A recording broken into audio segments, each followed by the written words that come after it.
지난 2017년 여수 수산시장에서 대형 화재가 발생했듯 전통시장은 화재에 늘 취약합니다.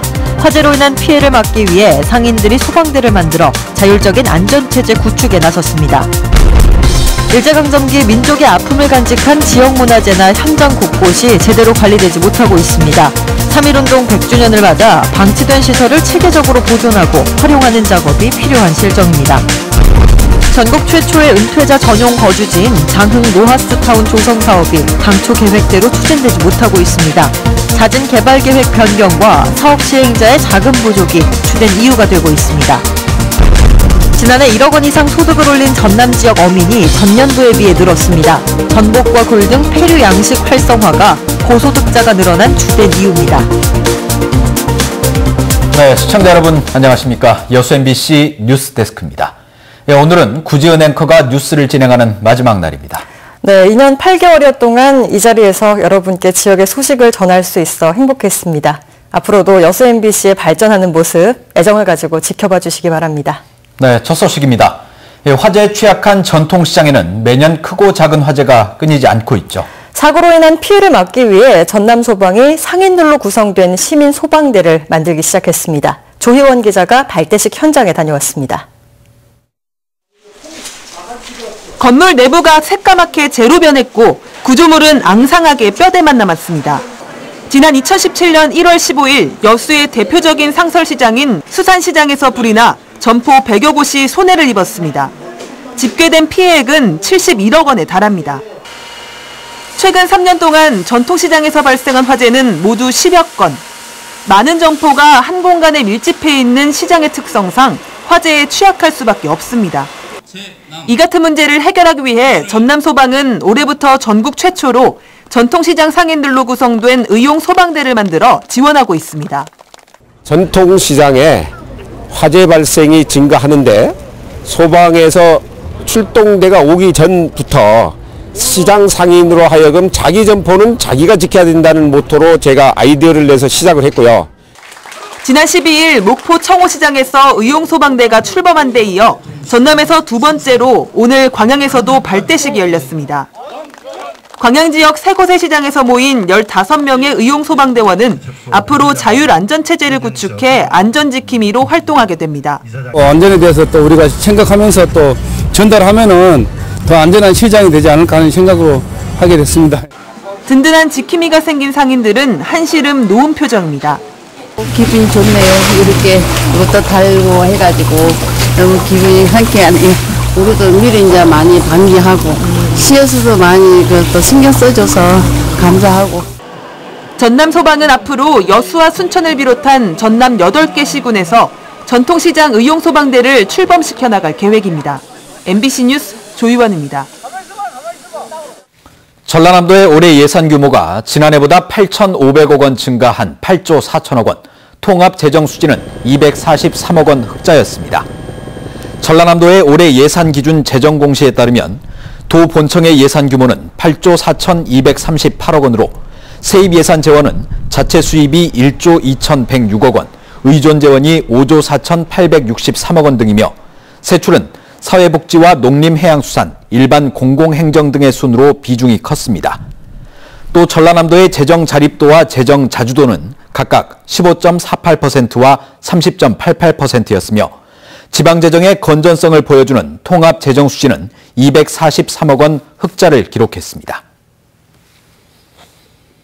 여수 산단의 석탄 화력발전기가 가동 중지 대상에서 제외됐습니다.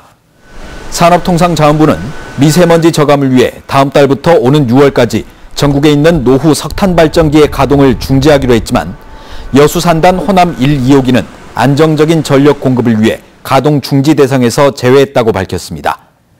한국동서발전이 운영하고 있는 호남 1, 2호기는 40년 이상 가동된 노후 석탄발전기로 오는 2021년 폐지될 전망입니다.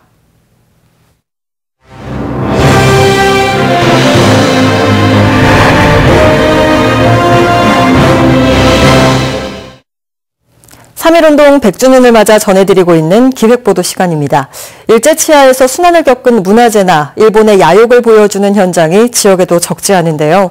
역사적, 교육적 가치가 높지만 상당수는 여전히 방치돼 있습니다. 보도에 문형철 기자입니다. 높이 3m, 너비 1.2m의 거대한 비석. 이순신 장군의 업적을 기리기 위해 약 400년 전 건립된 대첩비입니다. 일제강점기인 1942년, 당시 여수경찰서장이었던 일본인 마스키는 이 대첩비를 철거한 뒤 서울로 빼돌립니다. 우리 민족의 전통과 문화를 없애기 위한 민족정기 말살 정책의 일환이었습니다. 해방 직후인 1946년 경복궁 앞뜰에서 발견된 대첩비는 시민들의 갖은 노력 끝에 다시 여수로 옮겨져 새롭게 세워졌습니다. 일제가 봤을 때는 정말 치욕스러운 그런 역사죠. 그래서 여수의 충무공 대첩비, 마찬가지 우수영에 있는 그 명량 대첩비, 이런 거 전부 다 같이 한꺼번에 서울로 반출시켰죠. 태평양 전쟁 당시 여수에 주둔하던 일본군이 임시사령부로 이용한 지하벙커. 100m 길이의 내부에서는 당시 사용하던 물탱크와 환기시설 등을 발견할 수 있습니다. 국내에 있는 일제 군사시설 가운데 원형이 가장 잘 남아있는 곳으로 꼽히지만 오랫동안 방치된 탓에 바닥이 들뜨고 갈라지는 등 곳곳에 파손이 진행 중입니다. 지하벙커에서 8km 정도 떨어진 해안가. 일본이 건립한 해상 활주로가 남아 있습니다. 이 일대에 해군 항공기지를 짓기 위해 주민들은 고향을 떠나야 했고 어린 학생들까지 강제 노역에 시달렸습니다. 일제의 침략 전쟁과 야욕, 지역에 대한 수탈을 고스란히 담고 있는 장소지만 이곳 역시 간단한 안내판조차 찾아볼 수 없습니다. 일제강점기 이런 군사시설들이 목포나 이제 부산이나 진해에 가면은 근대문화유산으로 등록되어서 보존관리하고 있고, 그다음에 시민들이 거기가 어떤 시설인가를 알 수 있게끔 안내판들이 세워져 있죠. 근데 우리는 이제 전혀 그런 것이 없다는 것이 아쉬운 점이죠. 민족의 아픔을 간직한 역사의 현장을 체계적으로 발굴, 보존하고 활용하는 작업이 그 어느 때보다 절실합니다. MBC 뉴스 문형철입니다. 전남 22개 시군 전역에서 100년 전 3.1운동 그날의 함성이 다시 울려 퍼집니다. 전라남도는 내일 출정식을 시작으로 4월 11일까지 42일 동안 22개 시군에서 3.1 독립만세 운동을 재현할 계획이며 3.1운동과 임시정부 수립 100주년을 맞아 100년 전 그날 전남 전역에서 터져나온 독립만세 함성을 재현해 호국정신을 되새기고 전국적인 붐을 조성하겠다고 밝혔습니다. 이번 재현 행사의 주제는 우리의 대한독립염원 의향 전남에서 이루다이며 내일 출정식에는 독립유공자와 유족, 보훈단체와 학생 등이 참여할 예정입니다. 전국 최초의 은퇴자 전용 거주지인 장흥 로하스타운 조성 사업이 장기 표류하고 있습니다. 사업 내용이 달라지고 규모도 축소되면서 장흥군이 전면 재정비 작업을 서두르고 있습니다. 보도에 신광아 기자입니다. 등량만이 한눈에 내려다보이는 장흥군 안양면 제암산자라 장흥군이 전국 최초로 조성한 도시지역 연금세대 은퇴 이후 보금자리인 로하스타운 부지입니다. 올해까지 모두 1,500세대를 분양할 예정이었지만 시범단지를 포함해 50세대만 입주했습니다. 정남진 장흥 로하스타운의 총 면적은 230만 제곱미터입니다. 이 가운데 개발된 면적은 5%가 채 되지 않습니다. 로하스타운 조성 사업이 10년째 표류하는 것은 부지를 통합의학 박람회장으로 사용하고 의료센터 등이 들어서는 등 장흥군이 개발 계획을 수시로 변경했기 때문입니다.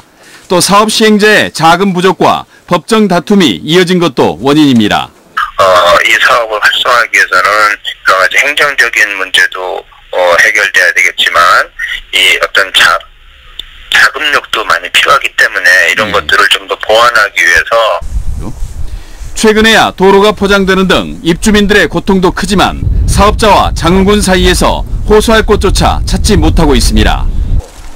장흥군은 민선 7기 최우선 해결 과제로 로하스타운 정상화를 꼽고 시행사 보강 등 재정비할 예정입니다. 추진하는 데는 돈입니다. 첫째. 돈이고 신용 신뢰도인데요. 그래서 랜드롭스 코리아 시행사와 공동 협력사를 다시 좀 보완을 해서 장흥군의 인구 유입 기회이자 최대 난제가 된 로하스타운은 1,300세대로 규모를 축소하고 조성 시기를 오는 2025년으로 늦추는 개발계획 변경이 추진되고 있습니다. MBC 뉴스 신광하입니다. 지난해 전남 지역 어민 10가구 가운데 한 가구는 연 1억 원 이상의 고소득을 올린 것으로 나타났습니다. 전라남도는 지난해 관내 어민 18,000여 가구 가운데 12%인 2,400여 가구가 1억 원 이상의 소득을 올렸으며 이는 전년 2,100여 가구에 비해 12%가 증가한 수치라고 밝혔습니다. 전라남도는 또 지역별로는 완도가, 업종별로는 전복과 굴 등 폐류 양식이 가장 큰 비중을 차지했다고 덧붙였습니다. 보이스피싱 피해금을 인출하던 20대 남성이 경찰에 붙잡혔습니다. 순천경찰서는 어제 오후 2시쯤 순천시 연양동의 한 은행에서 수상한 남성이 현금을 인출한다는 은행 직원의 신고를 받고 출동해 25살 A씨를 현장에서 체포했습니다. 경찰 조사 결과 A씨는 보이스피싱 피해금 1,300만 원을 인출하려던 것으로 드러났습니다. 경찰은 신속한 신고로 검거에 도움을 준 은행 직원에게 표창장을 전달했습니다. 여수광양 항만공사가 지자체, 유관기관과 함께 지역 일자리 창출에 나섭니다. 여수광양 항만공사는 올해도 취업 멘토스쿨 프로그램을 운영하기로 하고 전라남도, 광양시, 광양만권 HRD 센터 등과 협력해 청년 구직자를 대상으로 직무교육을 실시하기로 했습니다. 특히 올해는 광양시 지역산업의 특성에 맞춰 항만뿐만 아니라 제철산업, 제조업 등의 현장 교육을 토대로 취업까지 연계되는 프로그램을 강화합니다. 고용군이 내년도 신규 국고 건의 사업에 필요한 국비 예산 확보를 위해 행정력을 집중하고 있습니다. 고용군은 유무인기 인증 통합관제 인프라 구축 사업 예산 450억 원과 드론 농림수산 실증 클러스터 구축 180억 원, 과학 로켓 최적화 개발 지원 사업 360억 원 등 내년도 주요 신규 국고 건의 사업의 차질 없는 추진을 위해 이번 주 안에 기획재정부와 국토교통부를 방문해 적극적인 예산 확보 활동에 나서기로 했습니다. 고용군은 이를 위해 사업 추진의 당위성과 예산 배정의 필요성에 대한 정책 기반 논리를 적극 개발하고 전남도 관련 부서와 실무팀을 구성해 관련 부처를 적극 설득한다는 계획입니다. 전남도 주민자치센터 특성화 프로그램 공모사업에 광양시 2개소가 선정됐습니다. 광양시는 전남도가 주관하는 2019년 주민자치센터 특성화 프로그램 공모사업에 태인동 소통나눔 기쁨 사업과 고략동, 구봉산을 감동시킨 풍물단 이야기 사업으로 2개소가 선정됐다고 밝혔습니다. 이번 특성화 프로그램 공모사업은 주민자치센터 운영 활성화를 통한 주민자치 실현을 도모하기 위해 추진됐습니다. 민중당이 대법원의 상속농지 용도와 관련된 판결을 두고 유감의 뜻을 밝혔습니다. 민중당 전남도당은 최근 대법원이 상속받은 농지에서 농사를 짓지 않아도 소유가 가능하다는 판결을 내렸다며 이번 판결로 농지 규제가 자유로워져 재산 투기가 우려된다고 강조했습니다.